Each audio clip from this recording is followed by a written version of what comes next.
Yes, welcome. I really hope to meet all of your expectations. I heard a lot of great things. I also hope to give a really good overview about these architecture patterns. I won't go too much into depth into each particular one, because actually the clean hexagonal onion is like a merged thing of what I found to be really intuitive and easy to apply once you got used to it. But still, I mean, you need to know the basics, so we will get into that. Yes, I already introduced myself. I'm Maik Kingma. I live in the Netherlands. I'm a senior software craftsman at The Expert, that was previously known as Concentric Netherlands. I guess you've heard of Concentric. I, in the past years, worked for BMW Financial Services, where I actually applied this architecture pattern, where we, together with a lot of tech leads, created that particular pattern. And I now work as an IM consultant for Dictu. That's the ICT organization of the Dutch government. Digitalization in the Netherlands is a bit further ahead. So there's like this digital ID where you can log in with to any service. Like you can go to the tax authorities and make your tax declaration. You can go to your health insurance provider. It's called DigiD. So you have that one digital identity where you can log into any service and they know who you are, which is pretty cool. So we're building. We're building a new login for that with Keycloak. So that's my current assignment, a bit different than what I'm talking about today. Yeah, as I said, I call myself a fuller stack. That's like a term I came up with because when are you full? You're never full. When are you full stack? Man, it's more of a journey for me. I really enjoy learning new things. I like to ask questions. So whenever you have input for me, please give it to me. I'm never full. I enjoy working in the backend, Keycloak, identity and access management, but I also can do some front end, although I don't really particularly enjoy it. This is our agenda for today. I don't know if you have it on there. I have it on my table. We did the setup. I will give a short presentation to you guys. We'll have different coffee breaks in between. We are on a really tight schedule though. There's a lot of for you to do. It's a quite hands-on workshop. There's an interactive guide that I prepared for you so everybody can work through, because we're so many people, I can't be with you all the time, right? It's really hard. So there's something you can work yourself through. There's some test-driven development you can do. You may use the coffee breaks. I will not force you to learn new things, but that's eventually your own choice what you're going to do. We'll have lunch at 12 o'clock, I think. They split the group so it won't get too crowded in the restaurant. It will be unter in Linden, I think. So we'll walk there together at 12 o'clock, have a 45-minute lunch. Then have some more hands-on sessions, some coffee, and then hopefully we'll get to a closing argument. I really would love to have some feedback of you guys, because it's the first time this workshop is being given like a full day. I've done it for 4 or 5 hours, but this is like a really extended version, and I would really like to get your feedback on like, is it possible, like the focus, because there's a lot of programming to do. So that's really cool. And then at 17 o'clock, you may go home or ask questions. We can have a discussion here a little bit and until they kick us out. Yes. So, okay, cool. What we will cover. It's really important to understand the basic concept of programming. I really like to go back to the old things and go back to the basics. So we'll cover some solid principles. Who's very familiar with solid? Cool, some, nice, good to see. Good that we're covering it. We'll go do a deep dive into the clean hexagonal onion. I practiced that like yesterday evening for like 20 times. Clean hexagonal onion, we'll go into the basic building blocks of domain-driven design. Just give a short intro because you'll get used to it during the hands-on sessions as well. We'll talk a little bit about domain services and domain-driven design. Domain entity versus data entity. In clean hexagonal onion, that's a very important concept. Because in Spring, especially people who are using Hibernate, I mean, usually you have this entity, right? And then you mix it up completely with what in domain-driven design is an entity, right? And you probably map your entity directly to a database table. Okay, but we'll get into that. And then we'll also talk a little bit about eventual consistency using domain events. Who of you is familiar with eventual consistency? Yeah, okay, some nice, good to hear. We'll also talk about that. Why are we doing all this? That's the most important question, right? Why are we trying to introduce architecture patterns to our teams? Why? Initially, it would seem add extra complexity because we have to write more code in doing so. Who knows this painting? Go ahead. Der Schrei von Yeah? Munch. Yeah, Edward Munch. I also don't know how to pronounce the name. Really good. So there's this concept from Robert C. Martin, also known as Uncle Bob. It's called screaming architecture, right? So we actually, what we want to do is we want to build an application that is well organized and that is well modularized.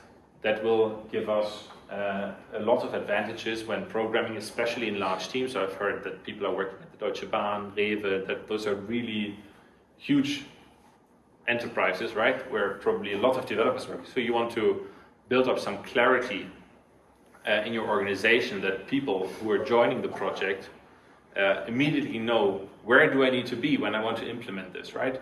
To streamline your development process. We want to have clear and explicit boundaries between different components in our application. So it's really about clarity and about introducing something where even a junior developer who's jumping onto the team, right? Nothing against junior developers. Everybody started as a junior at some stage, even I did. And I was like, what do I need to do? This is so overwhelming, right? And then if you have a system in place, hey, welcome, take a seat. There are still 2-3 spots around there. Yeah, and we actually eventually want to design a system that is so well designed that it's literally screaming its intent at you, right? And that's why I chose this painting. The goal of the clean hexagonal onion or any architecture pattern is actually for me to introduce clarity, simplicity, and maintainability. Those are the things that we really aim for, and that will pay back throughout all the layers of your project: planning, implementation, maintenance at the end. Right? What we don't want is cleverness and complexity. I wrote a blog about it. Feel free to read it later on. It's called Simple, Simple, Complex. It was inspired by Venkat. Do you know Venkat? It's an international speaker. I think he's from India. He does really great sessions on. They're very inspiring. And he said, like, hey, how can I make code simpler? How can I make it easier to read? I think, we've all been to JavaLand, right? so a lot of these sessions, there was like one red line through a lot of sessions that I attended was, okay, complex is not good, right? We came from in the past it was like good to, okay, let's make abstract classes and interfaces and more interfaces, and then there's an abstract class of an abstract class, and then this extends this and implements that, and then you had to click through 10 classes to get to the eventual implementation of a method, something like that. Eventually, in really big enterprise teams, that's really hard to maintain and really hard to read the code. So in this system, we prefer simplicity over cleverness and complexity, because it will eventually streamline your development process. There's this really great guy, Alberto Bandolini. I came across this site in one of the sessions here at JavaLand. So I said, okay, last night I put it in. It was amazing. It's the understanding or misunderstanding of a developer that gets released to production. So why is this so important? Because we need to make things so clear in our development teams that actually the understanding gets released to production, not the misunderstanding. Right? So we want to create a context around our teams where everybody knows what to do, and it's really clear to everybody in the team what to do. I need to say this. What I'm going to present to you guys, it's not a silver bullet. It's you need to learn it, take it into consideration, and maybe some key aspects you can implement at your project or not, or you take the whole thing, which would be awesome, right? But you really need to take the theory into consideration and then find out, okay, what can I apply to my project, right? That for some it will match. At BMW, it was great for us, right? But also because we were in the beginning, like we had a greenfield project and then it grew into this humongous thing. But there were really good software architects and tech leads in the beginning who were thinking from scratch, like, okay, how are we going to do this? And luckily there were a lot of DDD enthusiasts who read the red book or the blue book. And we actually applied this, right? Okay, let's get into solid. Who knows what the S stands for? Yeah? Nice. Cool. So the single responsibility principle. So we want to build classes that have one single purpose, right? This will be our domain for today. We'll have authors of books. It's quite simple. So an author has a first name and a last name. He might even have an email address if he's from this century. And okay, but what are we going to place into it? Are we going to place a genre into it? So is he only going to write horror, or is he going to write romance, right? Or does it really belong to the author? Or are we going to put his billing account into it, right? That's something we need to think about. So we really want to build classes that have a single responsibility, and we can immediately see what the class was built for. The O. Anybody? Open close. Nice. Okay. So it basically states that a class can be open for extension, but it's closed for modification. I put a discount strategy here for books, right? We could make one very huge class where we implement with if, else, then, and whatever, a huge statement that calculates our discounts. But do we really want this? Or do we introduce small classes that are very particular to what they are built to do, right? So we have this nice discount strategy where we calculate a discount as an interface, and then we have different discount strategies that we're going to introduce into our context, where we have a copy sold discount, right? If I at 1 million copies sold, I will give 50% discount for half a year, whatever, right? So we really need to think about, okay, how are we building our classes, and how much complex logic are we actually building into it? If, then, else, whatever. They are really adding a lot of complexity. There's actually cyclomatic complexity. I mean, sonar cube, it spits out a lot of warnings if you go like above 15 or something. So we really need to be aware of it. Sometimes there's not a way around it, right? That can be true. And then you need to think about, okay, how can I make it as readable as possible? But in general, we need to be aware that we need to reduce complexity in our classes and comply with this open-close principle. The L is probably the most complex one to explain. Well, I know the abbreviation. I think it's list of substitution, but I don't know what it is. Okay, yeah, yeah, exactly, yeah.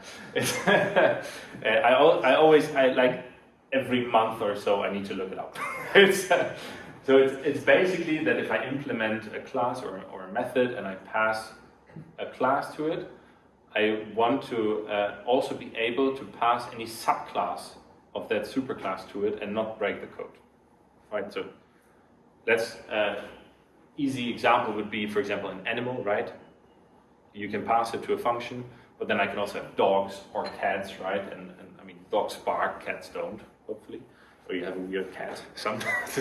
I don't know, but right? If I then pass a cat to the function and it calls the function bark, I mean that will not happen, right? So that is basically that we need to be aware that we're doing this, and the solution actually. Let's skip this for now. The solution is actually the interface segregation principle. where we actually say, okay, if we have an author, right, and we have a comic artist, in a general sense, they're both authors. The only thing they do differently, they both write, but one of them can also draw, right? I mean, Stephen King, I don't know if he was a great drawer, for example, but he wrote great books. But then this draw method, we probably don't want to have on our author. So what we did is we split up the interfaces and simply said the novel author just implements the author, and then the comic author can actually write, because he's an author, but he can also draw an image. So this is a really important concept, like don't build these huge interfaces, make them small and concise, make it readable, make it understandable, make it simple in the end, right? And then D stands for? Yeah. Dependency inversion. Nice. Okay, dependency inversion. I mean, I think in most contexts, Spring applications especially, you have a lot of dependency inversion where you have these interfaces that you can inject, and then somewhere you implement an interface, right? And then you have that bean that can be injected. You can have one implementation or multiple. I find multiple implementations quite hard to handle. You need to write a lot of logic, which is not that intuitive. But anyways, so these are really important concepts that will come back all the time during our architecture discussion. Who has attended the keynote? Nice. Sander, very inspiring keynote, what I found. He said in his presentation, architecture is important. It's not necessarily that you need like 16 layers in your architecture, but you need to build or introduce something that is simple and easy to understand and apply. Right? So there's no point in having these. There's a blog article out there in the internet. He calls it explicit architecture. He did the same thing, like he read about DDD, clean hexagonal onion architecture, and then he also built it into a model, which is great. He did a really thorough analysis. I can send you the link later on. But it's really complex. He has like a decagonal, he made a decagonal architecture out of it, where you have like 10 different layers, and then you have a bus around it. And I was looking at the pictures like, I would be so lost. I wouldn't know what to do. So the aim of the clean hexagonal onion is really to take all that away. To if anybody in your team looks at it, be like, oh yes, that's where I need to be, right?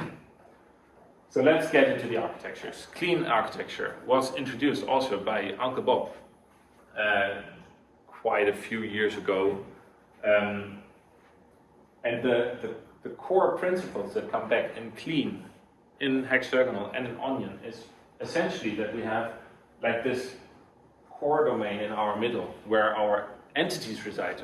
Entities, yeah. There are Spring entities, there are data entities, and there are domain entities. So we'll get back to that. But essentially, we have these entities here where our enterprise business logic resides, right?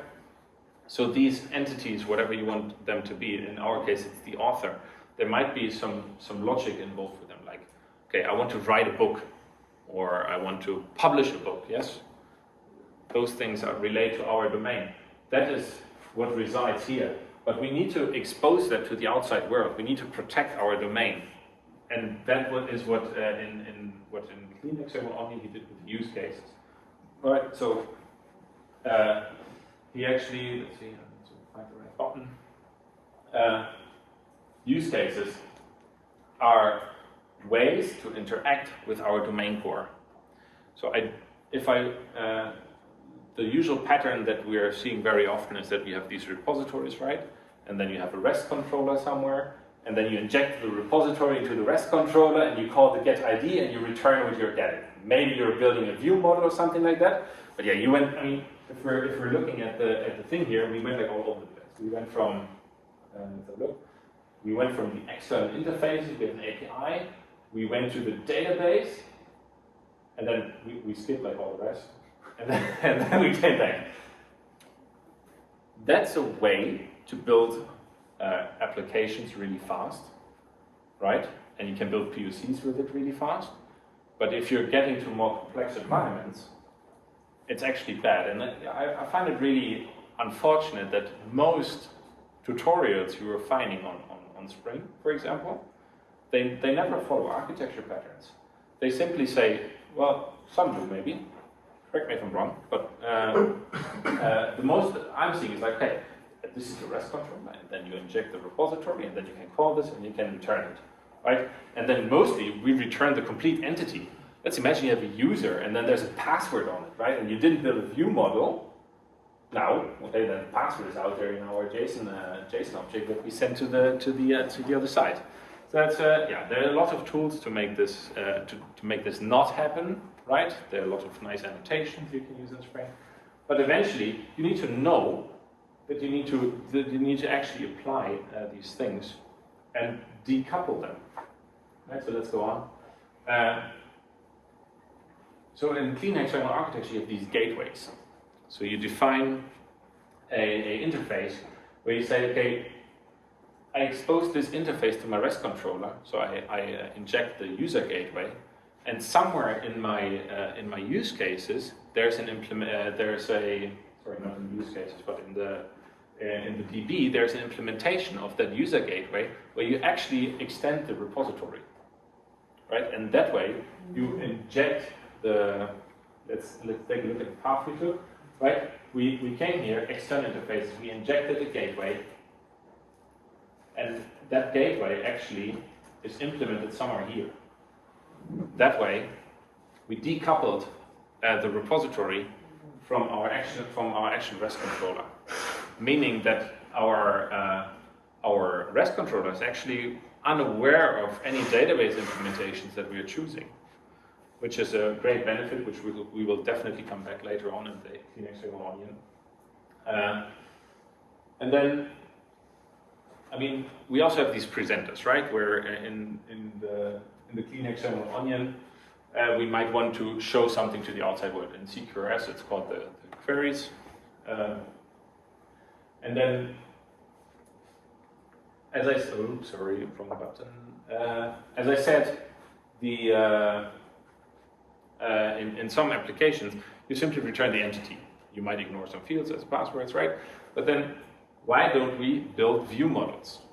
Why don't we help the front ends that are out there in the world and say, okay, what are you actually expecting? And maybe you're even expecting multiple entities. Maybe I need the author and the books of the authors, right? And Hibernate helps us a lot, right? You have these, you call the author, and then he places like a million other entities into the response as well. Anybody ever logged the SQL statements that Hibernate actually executes when you do get? How many? I executed one call, and I expected like, okay, select from author where name equals blah blah blah, but then he does like blah, blah, blah, blah, all the books and then whatever. But I don't even know. I don't remember what the queries were. But essentially, it's way too much. So why don't we, if we say I want the author and I want the books, build a query where we allow our front end to query this and say, hey, give me a view model where I have the author name and a list of books, for example, and then we build it out. And I only want the title of the book, not even the genre. For that particular task I'm looking for, I only need the title, the genre, and the name of the author. An overview, right, at Amazon, what I want, what I can buy, for example. So we build a view model for that particular application, for that particular response. And then there's a different application who needs something entirely different. So we need to not only decouple the data entity from the domain entity, but also decouple the domain entity from what we are presenting to the outside world. That is also one really important concept that will come back later on.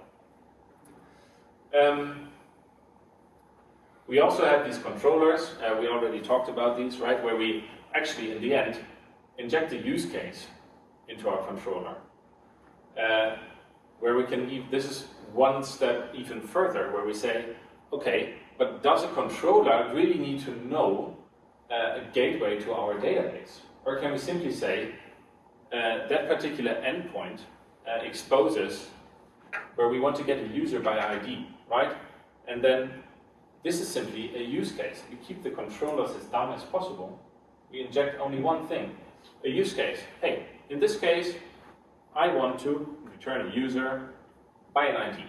And then in the use case, we're actually injecting the gateway to the database.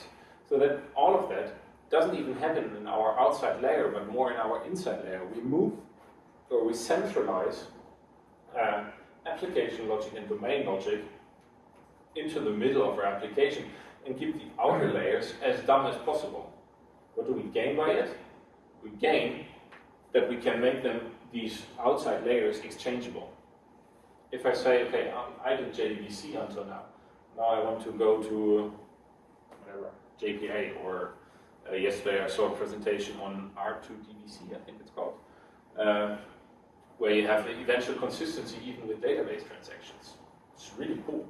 But okay, by doing all of this, segregating interfaces and decoupling the whole layers, we can make them exchangeable. I can simply say, hey, now I throw away the implementation of the database gateway, and I enter a new one, but the interface remains the same, right?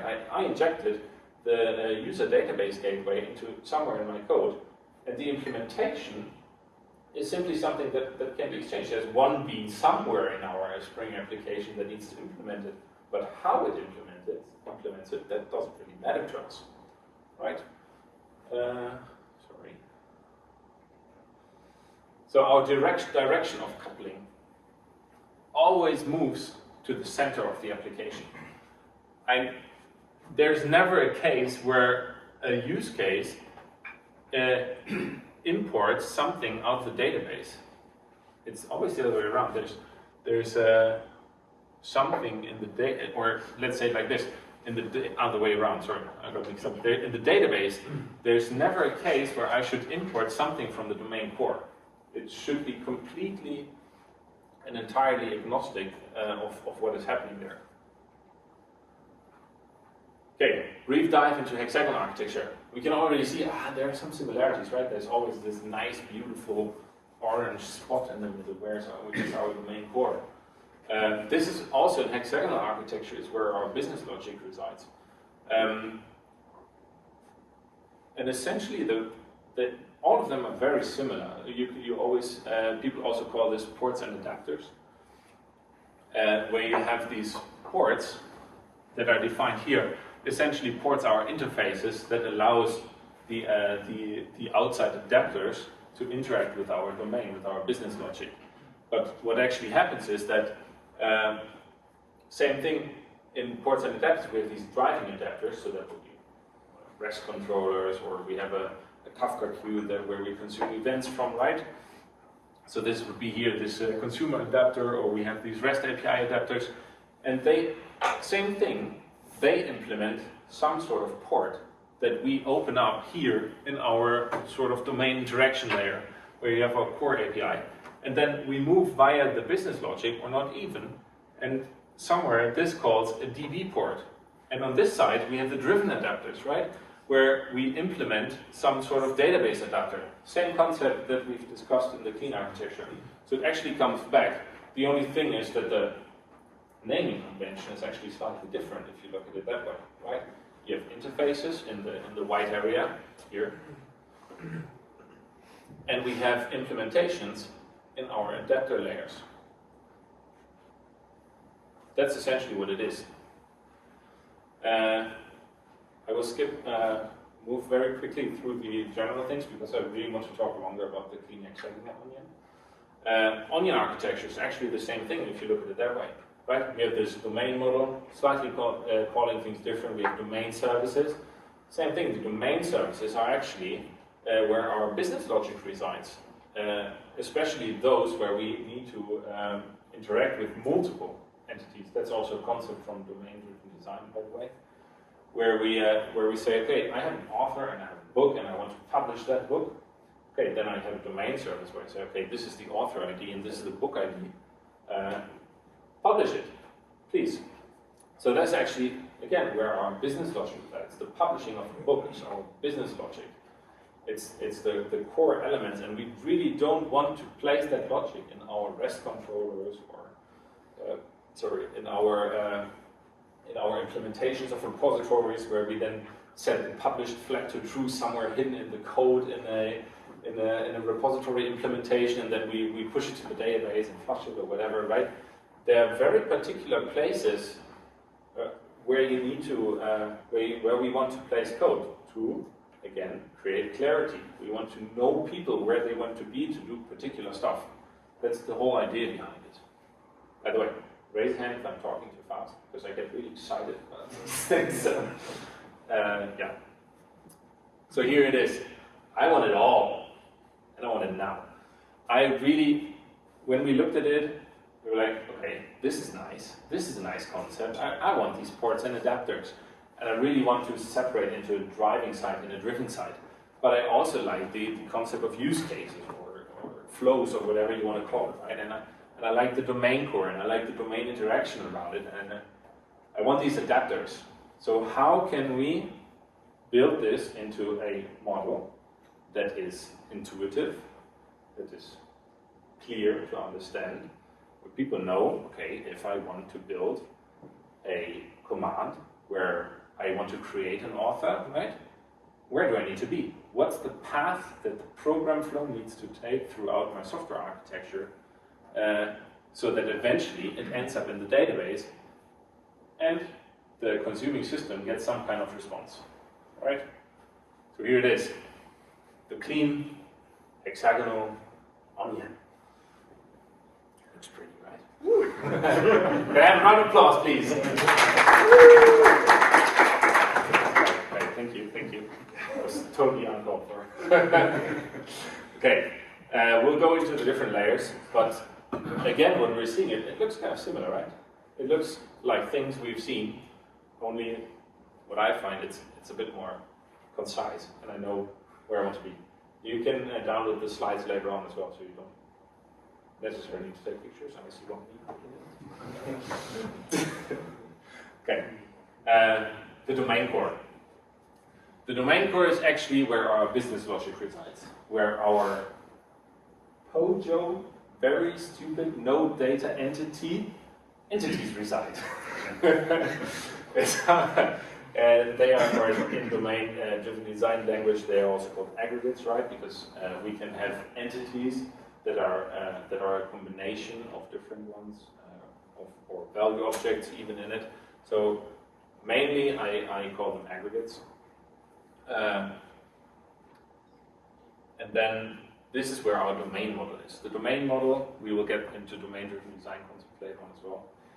It's actually very important to think about, okay, what is my model? I mean, I've seen so many, me as well, to be honest. When I was younger, it's like, I'm still young, but when I was even younger, I was like, yeah, I really hate UML. It's so complex, and they're like, we had these older people at companies, they were like UML gods, and I always get confused with the arrows.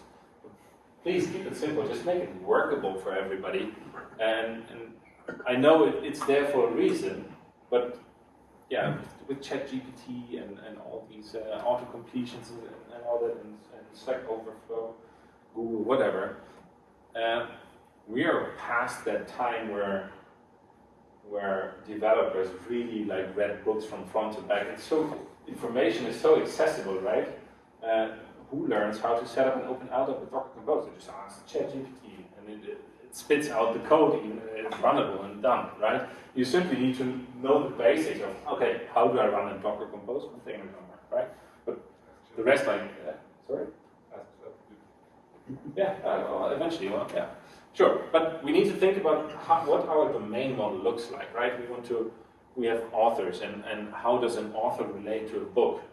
And what functions or what business logic really resides in an author class and in a book and the relations between them, right? That's really important, but how you put it down, it doesn't really matter. It doesn't need to look pretty, it doesn't need to have all these fancy arrows with black hexagons and whatever, and some are empty and some are not. I keep forgetting, so I'll just keep it simple. I put boxes down, names in it, and arrows, that's fine. Everybody understands it. We have domain events. Domain events are really important to us because when decoupling all of these building blocks, right, we need to still have a way of, when we want to aim at this eventual consistency and trigger particular processes in our application, we use those domain events. In Spring, they're actually a higher level construct. They're really nice to use. We will get into that as well in our workshop. where something happens with an author. For example, he gets created, and then whatever HR needs to be notified that a new author was there, and they need to send him 20,000 euros as an advance payment or whatever, right? So this is something that we would solve with domain events. We register him, we persist him to our database, and when persisting him, a domain event could be triggered that somewhere in our outer layers, where we'll get to later on, triggers some sort of workflow that needs to be worked through. Or even we publish an event to a Kafka queue, to a completely different microservice that handles HR stuff, right? Because we want to actually split our contexts. Monolith. We can use them as well, but maybe let's use microservices. And domain services, we already talked about them, so I will skip them. And then we have the domain interaction. It's the big bodyguard in front of our domain core that protects our domain from corruption, from anything, from actually anything interacting with it on the outside layer. Anything that wants to do something with our domain core needs to go via the domain interaction layer. In the domain interaction layer, we have application services. Application services are also those interfaces that expose functionality to the outside world, that essentially ports, right? That can be implemented. We have I named them flows. In the earlier things we've seen, they're called use cases. Those are essentially things like what can happen with an author. For example, I got married, I need to change my last name, right? This is a flow that we need to implement through our application, because essentially it's a flow through all our layers. I come in, I post a command with a new last name, and I change last name, this is the REST API endpoint, and then I go through the different layers until actually the last name is changed. And maybe, again, the domain event needs to be triggered because in HR they need to update the contracts or whatever, I don't know.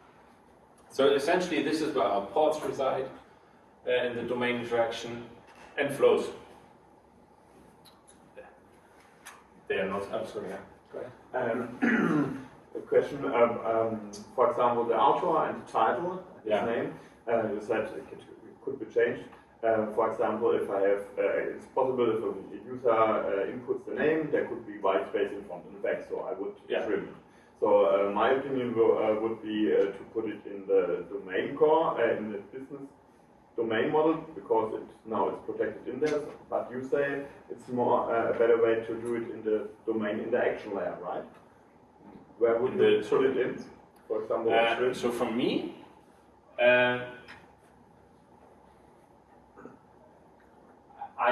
there's no silver bullet. Where would I do it? I would probably, because we will get to that also later on. In the command, we have payloads, right? Payloads come in, and then payloads can be corrupt, and they need to comply with certain patterns, for example, or whatever. An IBAN needs to be of a certain format, or an email address needs to be of a certain format. So, okay, where do we do this validation? There are different places, but as I said, I want to keep REST controllers as stupid as possible, because some businesses may allow these email addresses, and then we have these very particular ones that allow really weird stuff, and then suddenly your email address is not valid any longer, right? They don't use the correct patterns, but still it's business logic. So where does our business logic reside? It either resides in the domain core, or for payload validation, I would actually put it into the domain interaction, yes. I want to keep my REST controllers as stupid as possible. Still, it's also, if for your team it's more clear and you want to keep the payload validation in the actual payload, it could be a way, but then, especially if your email comes back in different payloads, then you need to put the validation onto every payload, and maybe you keep forgetting it at one spot, right? And then you get a corrupt email. Whereas, if you solve it more centric, the closer you get, right, the higher the chance that things are going to get reused. So I really would keep it, for example, if I say, right in the flow where I need to get used, I have a new one, right, my old one broke, so I need to get used to the buttons. In the flow, everybody that wants to create an author, if we have whatever a Kafka queue that consumes an event from a different microservice, right? Because we have a third-party service that also can register authors with us. That payload might be a different one in the event that we're getting from our REST API. But they will both most definitely use this flow of creating a new author for our use case in that sense, right? And then the payload valid or the email validation happens in a very central place where everybody can reuse it. Yes? So does flow mean that we simply define the order of events, but the events are actually then executed inside the domain? A flow is a way, a flow is an object. I mean, you will also, there's more also in the guide on flows. But a flow is essentially an interaction layer where I pass the payload, so let's say first name and last name, that's the most basic things I need for an author, or an email as well. Okay. And then I get, this flow exposes a method where I can say create new author, that takes a first name, a last name, and an email. And then in this flow, I inject, especially the data, right, the data gateway, where I can interact with the database, but I can also add business logic, right? So from that payload that I got, I need to create a domain object, right? I want to create an author entity. So the domain interaction layer is actually allowed to call our domain core, and in our domain core reside the factory methods that can actually create an author, right? And then from there, I take the author, and I again map it to something that I can pass on to the database layer. Okay, so that there will be more clarity once we went through the adapters. I think that's kind of what I meant, yeah. Thank you. Okay, for me, I would say a flow or a use case is a business transaction Geschäftsvorfall return. Yeah. And so before it and after it, the data or the business model has to be consistent. And some kind of does the steps in order to do this. Exactly. Yeah, exactly. So yeah, our flow would actually create an author from our domain core. It takes that one. It maybe does some transformations with it or calls functions on the entity, right? And then eventually, I would persist it to the database, or I would return it somewhere else. Yeah, exactly. But we will get to that. Query. CQRS. Who has worked with CQRS?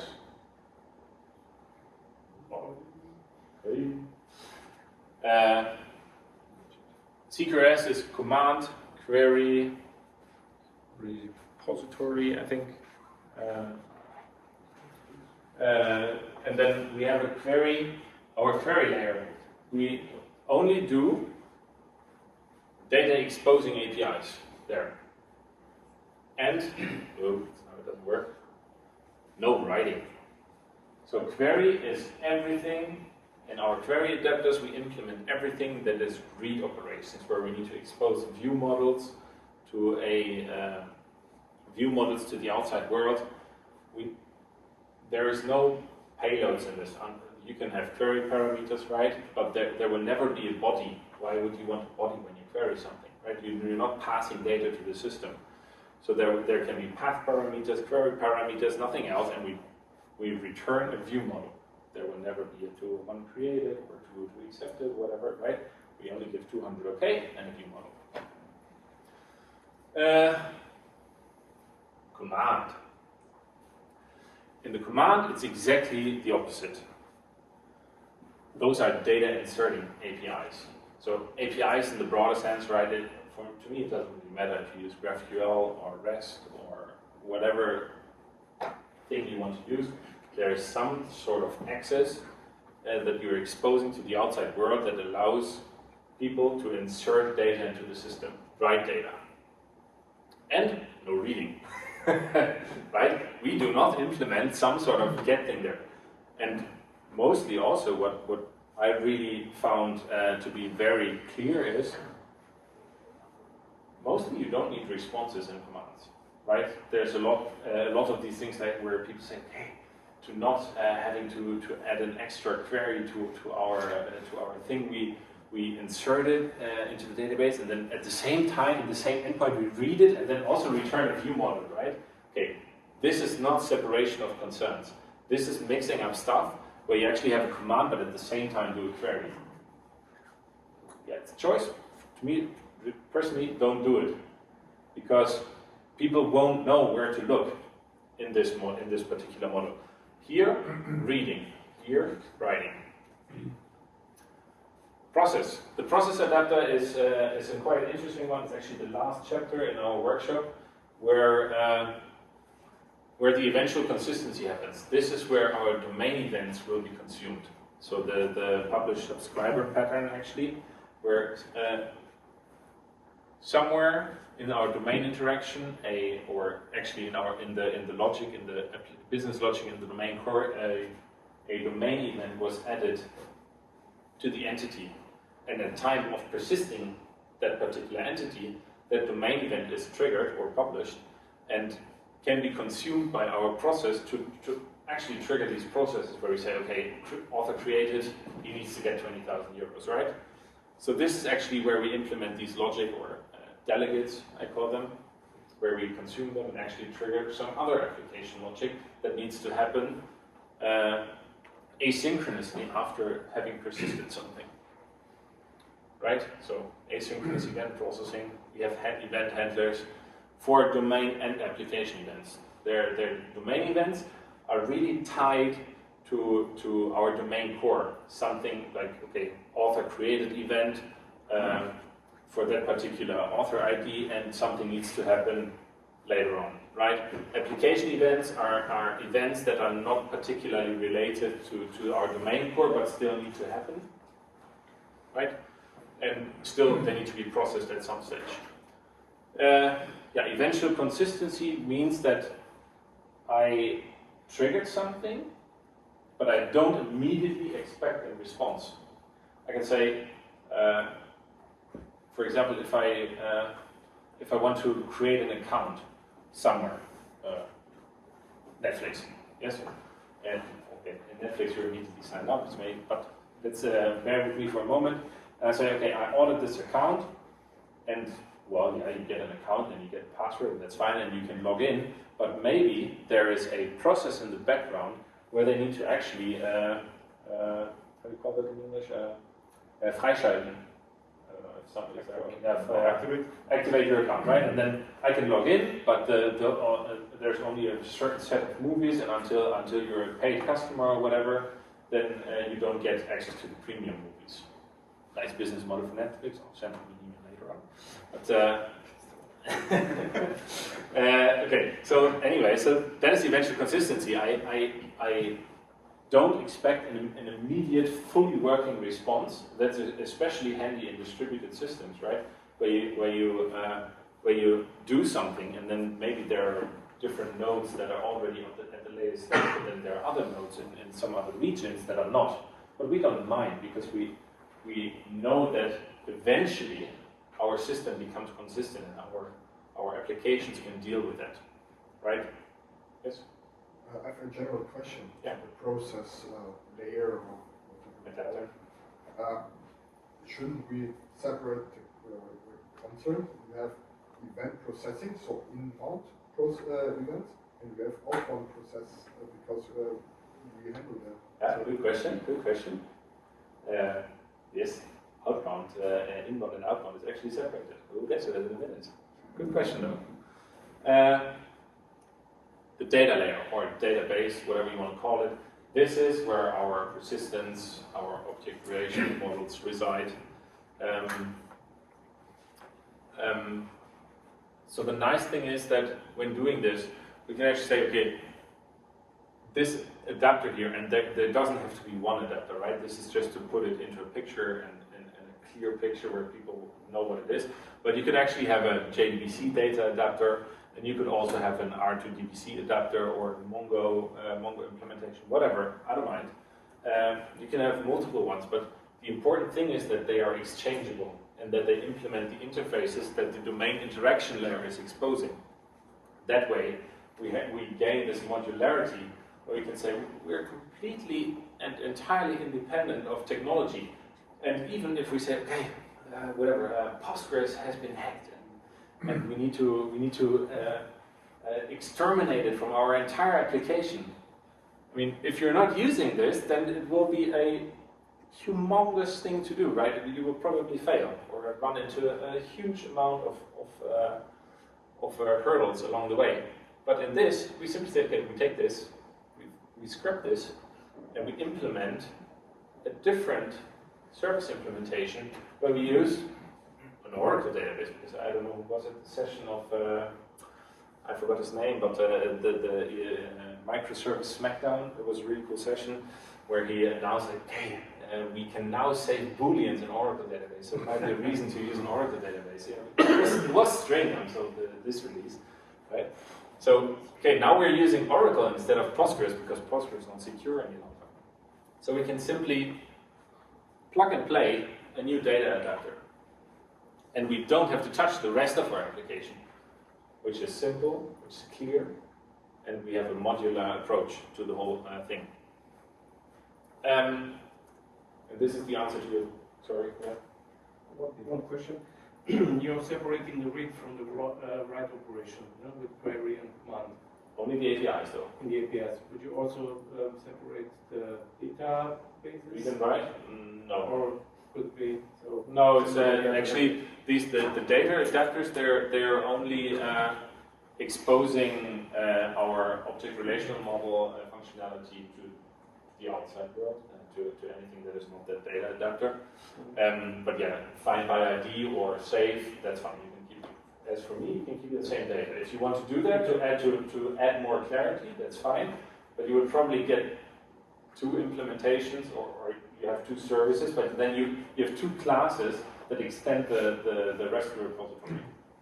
The repository. The advantage could be that you could scale basically the reads separately from the writes. Yeah, I mean, especially if you have maybe databases that are for reading and for writing, that's actually possible. So yeah, you can. That's why I said you need to take this and then you need to apply it to your particular situation. Because I have not worked in such enterprise scale applications where you have that many databases. For us, it was always enough to have that one where reading and writing is happening on. Read replicas are actually a good thing when you do this. That's why I also said. You can have multiple adapters. You can have data writing adapter, data reading adapter. That's fine. That's good input. Yeah. Nice. Answer to your question: the anti-corruption layer. Anti-corruption layer, ACL in short, is anything that is not part of our context but still communicates with our system. And why anti-corruption layer? Because data that we are not in control of could potentially corrupt our system, right? If you're using the latest standard of okay, let's stick to the workshop guide, right? We have a publisher service somewhere. It's a different microservice, and it's totally out of control. It's not my team that is implementing this, but a different team, and that team decides, okay, we're going to change the payload of that API, right?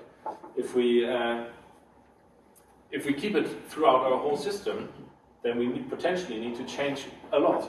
Whereas if we keep it here and we actually define, okay, this is our interface contract with that particular publisher service and it expects that payload, well, that's fine. And if they change it, well, we need to be in that one space where we actually change the payload and we're done. No touching here, no touching here, no touching here. We don't need to update all our method signatures because they took away the ID of the payload or the response. Right? We don't say, okay, well, we're not getting an ID any longer, that's fine. We'll simply build the model that we are expecting in a different way, right? Because it's our context. And if we need an API and we need to have them, we need to generate something, right? But we're in control. We're actually in control of our system. So, third-party service consumers. It's also third party is a bit in the sense that anything that is not our service is a third party. It could still be within your company, right? But even a Kafka queue is a third party service. It's outside our context. Any event consumers from Kafka Queue, they reside here. And then we pass the event, or we consume it, and we take the payload of the event, and then we do something with it, but our domain interaction layer determines what to do with it. Right? So that way, even if the payload of a Kafka event changes, I guess everybody has experienced that very well, where some team changes the event because they need it, but they didn't talk to the other team, right? That really needed that other field there. I see somebody nodding there. Nice, right? So we need to be in control, and that is what the anti-corruption layer is for. Anything that could corrupt our domain, our bounded context, we need to be aware of, and we need to define payloads and interfaces, and we need one place where we change this, which is the ACL layer. We talked about message queues, and then eventually, I mean, I talked about that I really like the driving and driven adapters. You will see this. We talked about all the adapters, and we're now seeing that the ACL can be a driving one, where I actually consume can be a driving side where I need to publish something to somewhere. I can also publish events right to a Kafka queue. So that would actually be that I'm driving something, or that I need to call a REST API to another service. When you say, okay, I need to get a list of all available publishers where I can publish my book. Yes, that would be a driving adapter to a third-party REST API, where I define a REST interface that I can talk to. But I can also be driven. I can consume Kafka events from a Kafka queue, right? So I'm driven. Data is always driven, right? Either I'm telling it to insert something, or I'm telling it to give me something. Process is also always driven. Yeah, question. The data pushing and if I'm pushing to database and I'm pushing to a queue, it's the same producer. I mean, it's an action channel, just sending out. So how come it's being driven if I'm pushing? So the ACL is actually split into two, right? This is the what I'm saying is data part. Yeah. When I'm writing a data, I'm just sending data Yeah, but message to a database. it will never determine on its own that it will insert something into the database, right? It will always be told by something to do that. I think it's about who triggers the action. No? Are you triggering the action from within your service to the outer world, or is it the other way around? So here, it's a good question. I will elaborate a little bit. I mean, the driving always means that I'm exposing something, and some people can use it. So REST API, for example, where you can get, post, whatever. That's the driving adapters, because it tells my system to do something. Right? It's driving our domain interaction. The driven adapters means that our domain interaction drives these adapters. It calls functions on the implementations. Right? That's a little bit maybe the difference. Here we inject implementations, and here we inject interfaces where the implementations are used to do something. That's maybe a little bit the differentiation. Processes, you said, it's going to be something which listens for domain events. Each in turn might trigger domain interaction, produce more application events, and isn't it like driving adapter because it consumes something which although comes from internal process, but still drives the same domain interaction? Yeah, it's okay. Yeah, also good. It's driven in the sense that it's although it might be driving some sort of operations, the initial step is already that it's driven by a domain event to do something. Yeah, right? By definition, it's driven by internal domain, but it also triggers some side. Yeah, it can trigger something else. Yes, definitely. Yeah, it's maybe a little bit of gray area for sure. Last question, perhaps? Yes. As I've understood, I would say the anti-corruption layer should be the outmost layer, and not at the same level as query, command, data, and processing. They're all adapters. So the anti-corruption layer, I mean, if I would place it around everything, then why would you? I mean, you're already in control of the payload in a REST controller, right? You are defining what's in there. wrapping it again in an anti-corruption, it's already kind of anti-corruption because you define your payload. Wrapping it again is like so the anti-corruption layer in a sense is more about it's something that is out of our control, where we need to define interfaces, consumers, publishers, whatsoever, with something that is not really that is outside our bounded context. Let's do it like that. For the rest, we have these adapters. And again, it's not a silver bullet, right? If you say this doesn't work for me, then you might need to do a variation on it. But in practice, this worked out really, really well, and we really had a very high-performing team of like 90 developers. I mean, I guess a lot of you will be laughing, but for us that was really big. And we got a lot of work done because people would stick to this particular pattern, and people knew where they needed to be. There are always questions and there are always discussions like, where do I need to be? Like we had this like, okay, people asking, okay, there's ACL, there's query, there's command, there's process, there's data, but I need this entirely different thing. What do I do? I can't place it anywhere.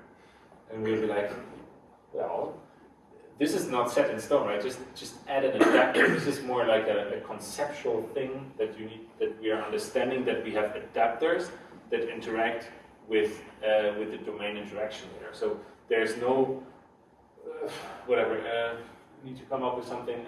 For me, it was really hard to come up with something because until now I could always place the logic somewhere in these adapters. But let's say I need I don't know, some adapter, right?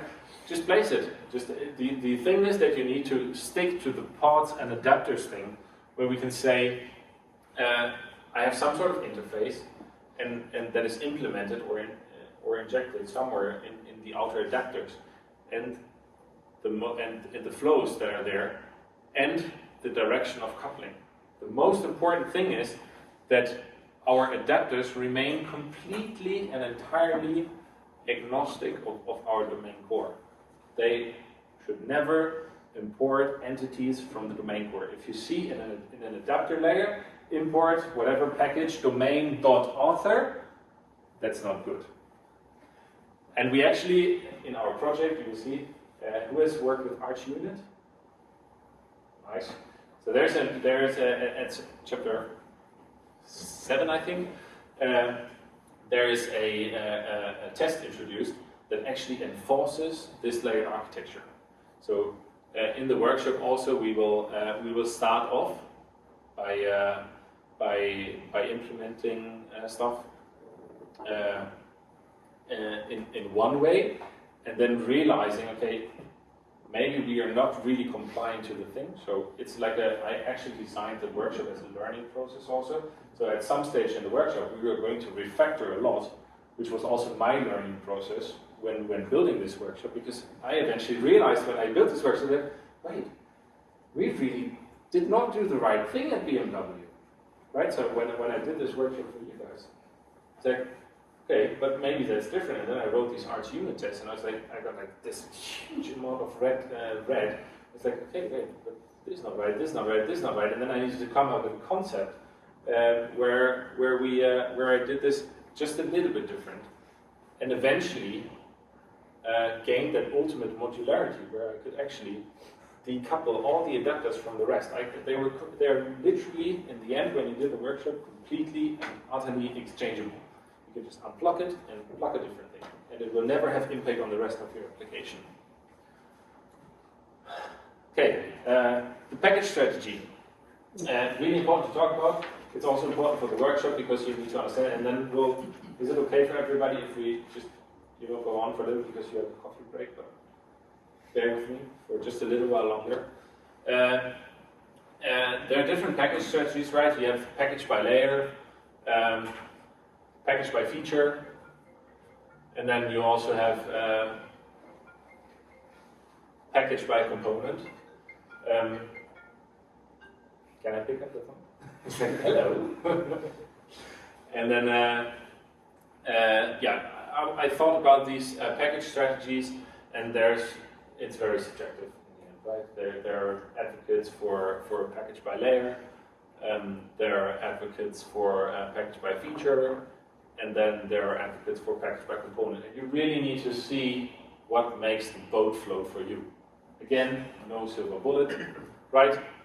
For our particular clean hexagonal onion, I thought that this was the best package strategy. So it's actually a mix of package by layer and package by component within it. It's nice. Again, I took the best of everything.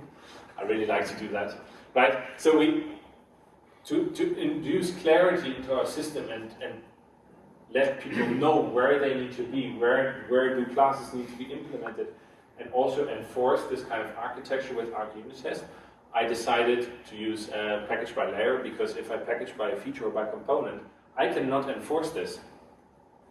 I cannot tell the ACL that it's not allowed to import from the domain. And it's really hard to see, right? So what I did is I added the layers, the domain injection, query, command, process data, ACL, and then within it we added a component package for everything author related, everything book related, and then you will see it coming back. And then in the ACL we have everything publisher related is in a package, and that really gives me, you hopefully also, clarity and a sense of purpose. I need to know where I need to be. And nice. Okay, let's briefly go into dive into some building blocks of domain-driven design. We will not go very deep into it because I really want you guys to get started, because we're already way past what I expected, but that's fine. Okay, domain-driven design. Who of you has read the Red Book? Blue Book? Red Book. The Red Book. Red Book is a bit simpler. Well, domain-driven design is actually an approach to solve complexity at the heart of software. That's how he stated it.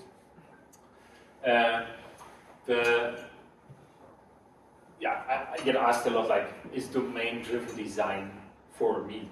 Should I apply it? There's actually, in the Red Book, there's a nice section, we discussed it just now.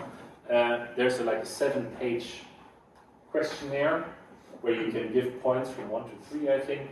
And in the end, depending on the score you got, it will give you an answer if domain-driven design is for you or not. So I really see the Red Book, Blue Book is really complex to read. The Red Book is a little bit easier to understand, it's more hands-on, and it will give you really nice insights. And then there's this test. So if you're doubting if domain-driven design is for you and your organization, do the test. You will get a pretty concise answer, probably. And I always say, I had with you just now, when should I apply this? And it'll be if you feel that this will add a huge, also the clean hexagonal onion, will add a huge amount of complexity and slow you down eventually, over a larger amount of time, right? It's not okay, I now need to invest 3 months to rewrite a few classes. But on the long run, it will take like this, and there's no benefit, and everybody is getting heavy legs of this, then this is not for you, right? For us, it was okay, we need to write more code, we need to think where we are, but we got so much clarity that we eventually could move jumping over clouds, It was it streamlined our development process and also streamlined the interaction and the collaboration between multiple teams. Right, nice developers. There's if you have 5-6 developers per team, right? There's 50 teams, and the interaction between these teams. That is what also gets streamlined. So it's not only on a technical level that this will help you. It is also on an organizational level that this will help you in collaboration. There's the Blue Book by Eric Evans. Then you have Vince Vaughn, who wrote the Red Book. As I said, Blue Book, complicated, Red Book, complicated, but a little bit more clear. But it really takes a while to read. It's this big, and there's a lot of pages, and I sometimes caught myself where I needed to reread the last 3 pages because I caught myself thinking about a concept that he worked on 10 pages ago, and was damn it, now I need to go back. But in the end, it will give you at least an idea and some inspiration what you can apply. happened? Okay, principles. Core principles in domain-driven design are ubiquitous language. Ubiquitous language is a concept where across your whole business you should, or at least in your bounded context, a term should be very precisely for one thing, and there shouldn't be multiple terms for the same thing. You need to have one universal language that you can talk in each other to, business and technical people. It doesn't help if I talk about a book writing person, but he calls it an author, right? And then we think, what are you talking about? And, right, so that is one thing that every organization, especially when thinking about domain models and even class naming, right? There's no point in having a language in the business and then calling the class a different thing. There's no point in doing this, because you need to be immediately aware. Everybody in the team should be aware. Like if the author needs to get an email address. He only has a first name and last name. We're in the 21st century, and everybody has email addresses. Nobody sends paper letters anymore, except for the German government, right? So, small side story. I read this article on the internet where they had like an Ausschreibung for a new fax provider. It's like, okay, this is okay. Anyway, so there's an author needs a fax number. That's what he needs, right? So, okay, why talk about a book writing person in our code if we need to be an author? The domain model is actually everything centers around the domain model. They're very less complicated URL diagrams, right? Where you simply define, okay, this is my author, this is my book, this is how they relate to each other. These are the fields or the members that I have on them. These are the business logical functions that they provide you. These are value objects that are on my entities or aggregates, right? We will get to the building blocks in a minute. And how everything in my domain core works together and how it fits together. And then we have the bounded context. I already asked the person in the break, anybody who attended the session from Henning Schwendner on domain transformation? Yes, it was a really good session, right? I found it really inspiring. So it is really important, especially if you're still at monolith and you have everything mixed together, right? It's really important to think like what. And I think 60%, there was this research from JetBrains where 60% use microservices nowadays, right? So we need to think about like, okay, how do we split up microservices? Do we make a lot of small ones, or do we build a little bit bigger ones? And can we make them like strategically build them in such a way that they cover a sort of, in domain-driven design, then a bounded context? Like, I think Henning referred to it as we have the sales, where people sell lease cars. So in our case, maybe outside. So there's this sales where somebody sells lease cars to you, and then there's contracting where they do a lot of checks, right? That is basically the example that you did. Those are two different contexts, right? And in the sense of what we've also seen in Solid, where we have this single responsibility, I don't want to have a huge class where I have this car leasing deal where I have the car in it and the contract, and then a lot of business logic where I need to validate the contract or vote a contract, whatever. In our author, right? We don't want to have this one huge class where we have an author that has a list of books, and I throw everything into one database table, right? And then we have a publisher on it as well. It gets complicated and overcomplicated, and I don't know where I need to be, and I get a lot of regression. And that's the guy, by the way. I found this insanely amazing. He said like refactoring a legacy monolith is like playing whack-a-mole. Anybody knows what whack-a-mole is? It's this game at the Dom Jahrmarkt, where you have these holes in front of you and you have a hammer and then things pop up. and that they get in, and you need to hit them, and then they get increasingly faster, right? And this analogy, I couldn't, I barely could stop laughing at this because he still was talking, but you cannot win. They simply get faster, right? And then if you have this monolith and you have these, everything is intertwined, and you fix something there, and then something pops up there, and something pops up there, and there, and there, and like, I need to be an octopus and have like 8 different hammers to whack all the molds. You cannot win. So also the clean hexagonal onion is aimed at solving this. We want to have a clear purpose for everything. We want to split up our contexts into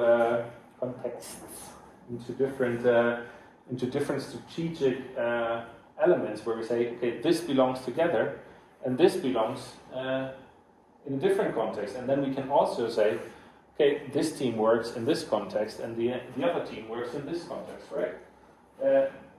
This will also give a sense of purpose to every team and a lot more clarity in what I need to do.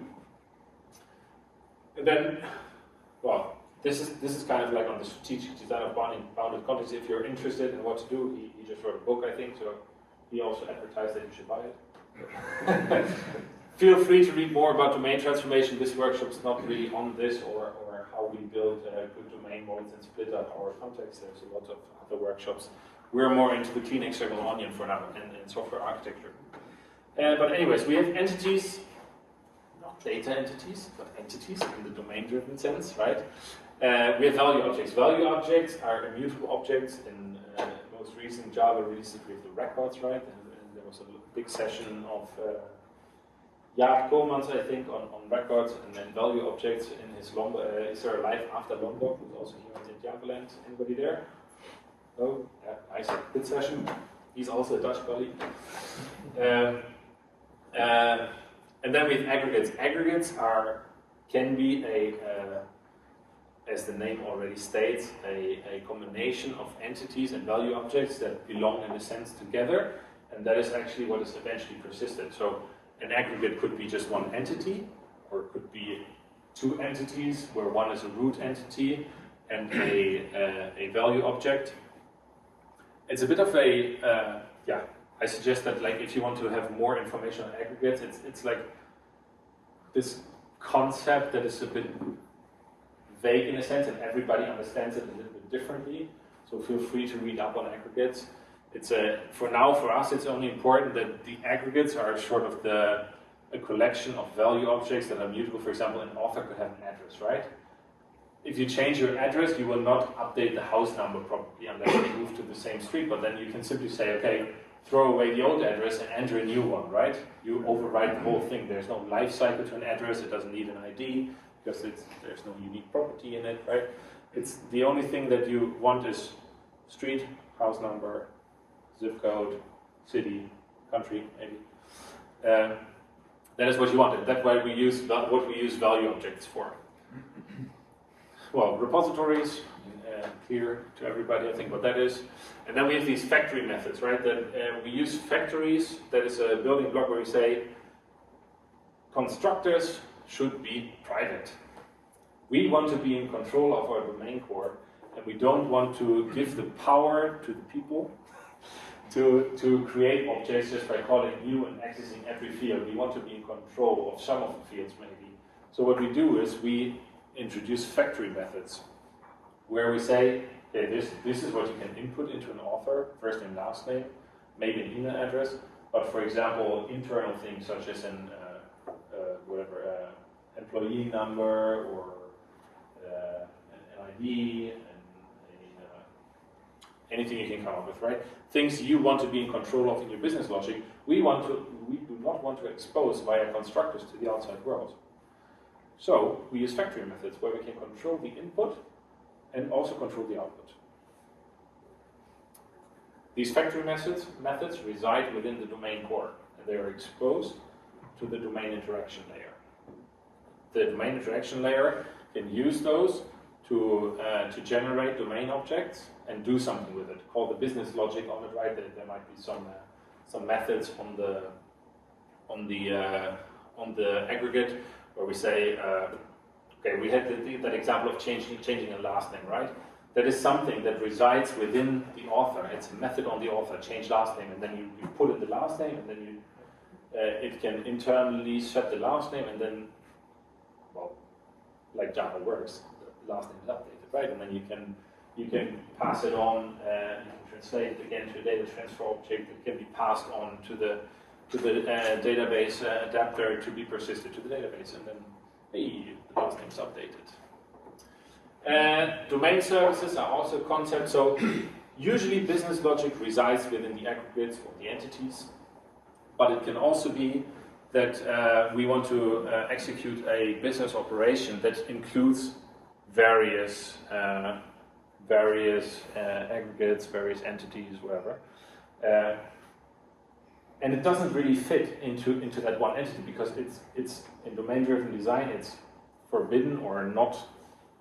They don't see it very. What do you call that? It's nicht gerne gesehen. It's nice that you guys sit here. That you import a different entity into or pass it as a parameter to a function on a different entity. That's not how we do this. So if you want to do this, you know that you need to use a domain service where business logic is also resides in, and you as parameters pass simply the two entities or aggregates, and then the domain service can execute the business logic on these two, right? And domain events. We already talked about domain events, and we will talk about them a bit more. Here's the summary of the domain services, and then the most anticipated topic of the day: domain entity versus data entity. We've talked about them so much. The goal is that we want to have a clear separation of concerns. It means mixing up my domain entity with the data entity. My domain is not agnostic of some database implementation any longer.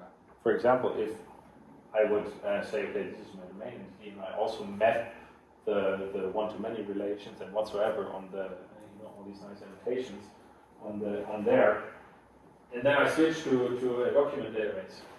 Well, all the relational things are gone. And then I need to update my domain core because I switched the database. We don't want to do that. Clear separation of concerns. That's why we want to split the domain entity versus the data entity from the data entity. So the domain model, we already said, that is where the business logic is contained. And the data model is where the persistence logic is contained. Why would you want to mix that up? There's no point in doing that. I mean, you're getting huge classes that are probably complex, and then you have all these annotations. This may not be nullable, and maybe you have JSON blobs in a Postgres database where you need to map certain fields or data types, and you're actually mixing up things. Things become less clear, more complex, and it's less simple to read. So what do we get? We get agnostic behavior. Things are independent, they're loosely coupled, exchangeable. And we discussed this just now with, where are you? There. You asked correctly, well, don't I get a lot of mapping logic if I do this? Well, you do, yes. That's the one downside, the translation between the models increases.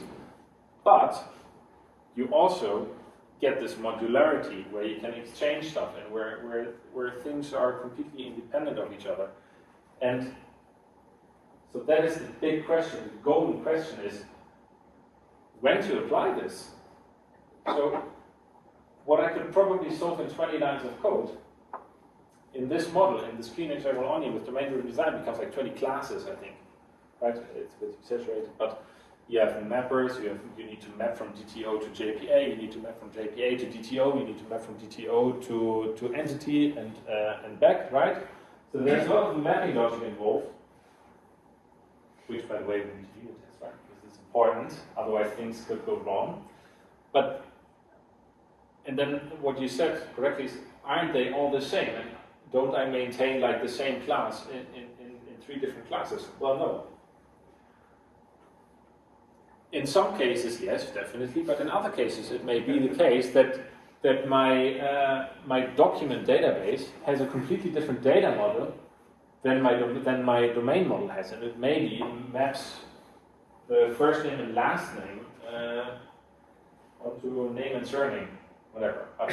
Well, there again, Hibernate annotations, right? And the database table name the column name where you need to insert it. But it could also be that I have 10 more fields on my database table than I have on my domain model, right? Or I have we talked about view models, right? They mostly are a lot more concise and expose less to the outside world than our domain model or our database actually contains. So there are so many reasons to actually do this and not do this.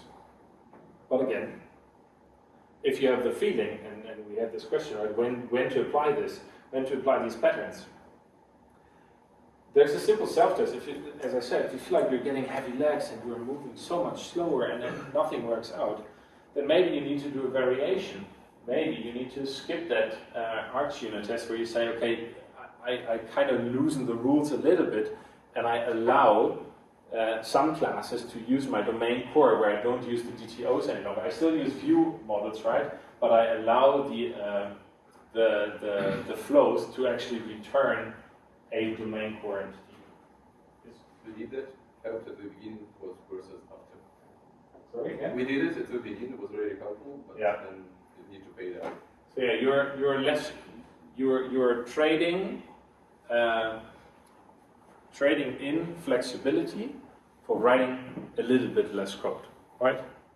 There was a session, I don't remember the session it was, but it was actually this. It's like, okay, in the beginning it's like a relief of a symptom, because you say, hey, I don't want to write more code, it annoys me, I need to maintain DTOs and JPAs and whatever.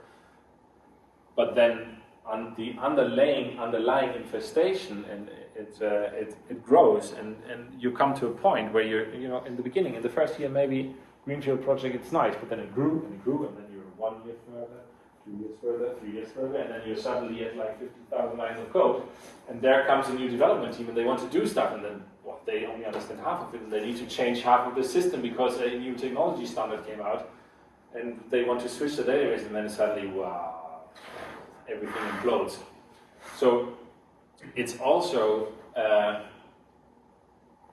you need to consider if this is something for you on the long run. In the beginning, it might seem very complex, and especially the first steps are really hard to set, and it needs getting used to. But the fruits that you will harvest in the end, right? They're very tasty because you get so much faster in the end. We got these feature requests like, okay, we need to update this, we need to update that, we need to be there, blah blah blah, and we can reuse this. And then we were done in like stories that were previously very complex. For us, were getting really simple, and the flexibility of our team to say, okay, now we need to switch to JSON blob data store, right? That was fine for us because we only unplugged the adapter and plugged in a different one. That's fine. It was easy for us. It took like 2 points or something like that. I don't know. It was easy, literally. Yeah. We had also some discussions regarding validation, because we have to add the validation. We want to have it in the web layer, we want to have it in the commands, because it's the entry level to our core model. And before persisting, we would like also to be sure that nothing went wrong and that it's still valid. Do you have some ideas or some? I don't know. Okay. Let me get back to you. Okay. Okay. Let's finish this up so other people can start, and then we will discuss it. Yes. We briefly talked about it. Eventual consistency using domain events. Domain events in Spring, they're nice. They use the publish subscribe pattern. They're is where you can say they actually offer support on. I think they call it aggregate root the class. You will find it back in the workshop. On how to use them, and what they actually do is you can add it to your domain aggregate at the point where the business logic requires it, right? And then there are different ways to handle them. You can actually publish it immediately, and I was like, okay, where's the point? I don't even know if I can successfully persist it to the database. Maybe my transaction gets rolled back because something was wrong, and then I still triggered the whole process in HR to wire somebody 20,000 euros, although this guy was never created and 20,000 euros are gone because my domain event was published too early, right? We don't want that. So I actually, in the workshop, wrote the code in such a way that it only gets published if and only if the transaction was successful to the database. And that is a nice feature from Spring. It supports it, and if the transaction gets rolled back, the event is actually not published, which is really nice. And then eventual consistency, it's a bit of getting used to because, I mean, mostly, in most systems we design, we expect an immediate answer and a complete answer, right? We create something and we immediately want it back. It's like, I paid for this, give me back what I paid for, what I asked for. So in eventual consistency, it's also sometimes only saying, okay, I sent back a 202 accepted, that I acknowledge your request that you want to make, and I will trigger the necessary procedures to make this happen. But in the meantime, please wait and refresh your page until it's actually there, right? Especially in distributed systems, scalable systems, this is a really handy feature because yeah, you can, I mean, in load balancing, right, you may have 3 nodes. Then I created it somewhere and I got immediately the response back and then I refreshed the page and it's gone. Because the load balancer sent me to a different node, right? And it was not there, it was not, the information was not translated to a different node. But designing an eventually consistent system, you could say that, okay, I have I say this is accepted, and you also need to translate it to all layers. You also need to communicate to the user, hey, we acknowledge your request. And you probably want to send some sort of shell record back, where we say, okay, this is there now, until it actually gets populated eventually by our processes, right? So we show like an empty thing until it gets filled up by all our business processes. Or eventually consistent could also mean that I created an account order and the account order is there, but to what I said, to get a fully functional account on Netflix with premium movies, it needs to be green-lighted by the CEO of Netflix. Then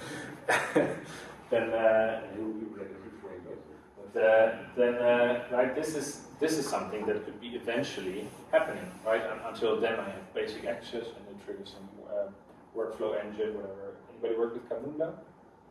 Yeah, nice. So that's what we did actually. We actually had domain events that triggered processes in Camunda because we wanted to maintain the state of our business processes, and because there was human interaction involved, right, and then people need to greenlight stuff or emails needed to be sent, and we wanted to maintain the state of our workflow. So we added a layer where we added a Camunda service on top, where we define the business processes. One question: how did you solve the problem of when you have a successful transaction, but the publishing of the events crashed or doesn't manage to, like you have an application crash? I've never experienced that, to be honest. You did? Yeah. Never had. So it can happen, no? You commit your transaction and not able to publish the event because there's a lot of... Well, probably you would need to implement some logic, right? For example, what we had a flag on the external account order in our system. We were at BMW, I did also the identity and access management for the European market, and we had these external account orders from external leasing people. And we had a flag finalized, right? That the external account order was actually finalized into an external account. There were some procedures with password setting, emails, and blah, blah, blah. And then we would have a cleanup process that would look every 24 hours for accounts that were not finalized. Because usually they were finalized within a few seconds, right? Or 10 minutes, right? Yeah, so you would probably need to build some error handling that cleans up or triggers new events for things that were not. Or we had Camunda. So we could work on start things also. Unless the process was not triggered, then you have a problem, right? Yeah. But then for that, yeah, you need to build a more resilient system with error handling then. For sure. Okay.